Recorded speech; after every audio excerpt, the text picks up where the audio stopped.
बेपत्ता बालिकेचा मृतदेह 18 तासानंतर आढळला। 6 वर्षीय बेपत्ता चिमुकलीची हत्या। मुदखेड उमरी रस्त्यावर आढळला मृतदेह। श्वान पथकासह फॉरेन्सिक लॅबकडूनही तपासणी।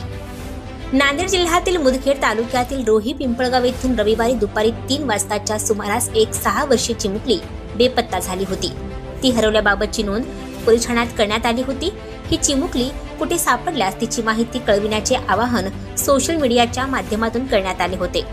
जवळपास 18 तासांनी त्या बेपत्ता चिमुकलीचा मृतदेह उमरी रोडवर आढळून आल्याने खळबळ उडाली आहे। रोही पिंपळगाव येथील 6 वर्षीय चिमुकली रविवार दिनांक 14 जानेवारी रोजी हरवली होती। तब्बल 18 तासानंतर तिचा मृतदेह मुदखेड उमरी रस्त्यावरील नाल्यालगत झुडपात आढळून आल्याने एकच खळबळ उडाली आहे। श्वान पथकासह फॉरेन्सिक लॅबच्या तज्ज्ञांनी घटनास्थळी भेट दिली असून या प्रकरणाचा तपास पोलिसांकडून सुरू आहे। घटनास्थळी भोकरचे अप्पर पोलीस अधीक्षक खंडेराय धरणे, उपविभागीय पोलीस अधिकारी सुशीलकुमार नायक यांनी भेट दिली असून पोलीस निरीक्षक वसंत सप्रे, सहाय्यक पोलीस निरीक्षक कमल शिंदे, कांबळे आदींना सूचना दिल्या आहेत। श्वान पथकाच्या मदतीने शोध घेण्यात आला असून फॉरेन्सिक लॅबच्या तज्ज्ञांनी घटनास्थळी भेट दिली। चिमुकलीचा मृतदेह उत्तरी तपासणीसाठी नांदेड येथील शंकरराव चव्हाण शासकीय रुग्णालय येथे पाठवण्यात आला आहे।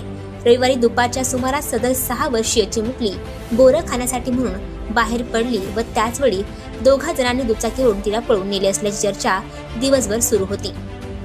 या प्रकरणामुळे सर्वत्र खळबळ उडाली असून चिमुकलीची हत्या करणाऱ्या नराधमांना अटक करण्याची मागणी केली जात आहे। 6 वर्षीय चिमुकलीचा खून झाल्यामुळे रोही पिंपळगाव येथील ग्रामस्थांनी तीव्र संताप व्यक्त केला आहे। मयत चिमुकलीच्या आईने आरोपी नराधमांवर कठोर कारवाई करण्याची मागणी केली आहे। आणखी नवनवीन व्हिडिओ पाहण्यासाठी आताच आमच्या इंडिया स्टार 1 न्यूज चॅनलला सबस्क्राईब करा, लाईक करा, शेअर करा।